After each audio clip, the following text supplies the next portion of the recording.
Le safari de chasse, la traque de la faune sauvage et ses spécimens les plus gros, les plus dangereux. Le frisson et le fantasme du chasseur blanc, perpétué du milieu du 19e siècle à nos jours.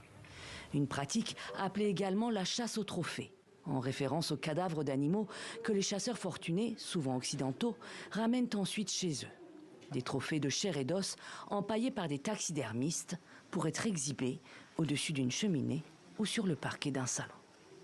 L'an dernier, la Chambre des communes en Grande-Bretagne a voté l'interdiction de l'entrée de tels trophées sur le sol britannique. Le texte est débattu à la Chambre des Lords. Cette année, c'est au tour de l'Allemagne, l'un des plus grands importateurs de trophées de chasse dans l'Union européenne, de vouloir limiter leur entrée dans le pays. Un projet qui a fortement déplu au président du Botswana, irrité de voir Berlin critiquer la chasse et les exportations de trophées. Alors, dans un entretien accordé au journal allemand Bild, Mokgweetsi Masisi propose donc à Berlin et à son ministre de l'Environnement, Steffi Lemke, d'envoyer 20 000 éléphants en Allemagne. Il est très facile de s'asseoir à Berlin et d'avoir une opinion sur nos affaires au Botswana. Nous payons le prix de la préservation de ces animaux pour la planète et même pour le parti de Lemke. Premier pays au monde pour la conservation de la mégafaune sauvage, le Botswana abrite la plus importante population d'éléphants de la planète, soit 130 000 pachydermes. Une population en hausse constante, à tel point que l'an dernier, le pays a envoyé 8 000 éléphants en Angola et 500 autres au Mozambique. D'où la proposition pince sans rire du président botswanais. Nous aimerions faire aussi une telle offre à la République fédérale d'Allemagne. Nous n'accepterons pas non comme réponse. Nous voulons que nos éléphants puissent se déplacer librement. Le climat allemand est déjà assez mauvais pour eux.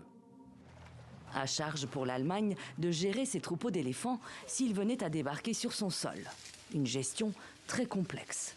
Au Botswana, comme dans d'autres pays d'Afrique australe, la cohabitation entre éléphants et humains s'avère parfois difficile. Surtout lorsque les sécheresses provoquées par le réchauffement climatique poussent les animaux à s'approcher des villages pour chercher de l'eau. Le prix à payer pour les communautés locales est élevé. Blessures, décès, dégâts aux cultures et aux propriétés.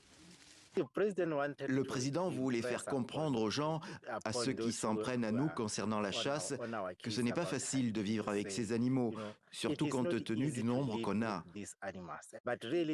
Mais vraiment, le message qu'il voulait faire passer, c'est qu'on a si bien géré les éléphants que leur population a explosé. On est le seul pays dont la population augmente de façon exponentielle. C'est bien parce qu'on fait les choses correctement. Si vous pensez le contraire, alors on vous donne quelques éléphants et voyons comment vous vous en occupez. Le Botswana consacre 40% de son territoire à la conservation. Zone de gestion de la faune, réserve forestière et parc pour les animaux. En 2019, le pays a levé une interdiction totale de la chasse, instaurée 5 ans plus tôt, pour inverser le déclin des populations d'éléphants et d'autres espèces. Depuis, le Botswana décide chaque année d'un quota d'animaux qui peuvent être chassés. Ce qui, selon les autorités, n'impacte en rien la protection de l'espèce. Le taux de croissance des éléphants au Botswana est de 5%, soit environ 7000 éléphants qui naissent dans la nature chaque année. Notre quota de chasse n'est que de 400, ce qui est très peu par rapport à notre taux de croissance. Même si nous devions prendre 400 éléphants, cela n'aurait aucune incidence sur la population. Mais cela reste inacceptable pour les associations de défense des animaux et certains écologistes qui avancent aussi un autre argument fort, cette fois éthique. Lorsqu'on parle de chasse au trophée en particulier, on doit se rappeler que lorsqu'ils tuent l'animal, souvent, ils ne le tuent pas en un seul tir. C'est très rare. Je ne les appellerai pas chasseurs. Je dirais plutôt qu'ils sont tireurs. Et très rarement, un tireur tirera dans la tête de l'animal parce qu'il veut l'empailler et l'accrocher à son mur. La chasse commerciale est une source importante de revenus locaux et le moyen de subsistance de nombreuses familles.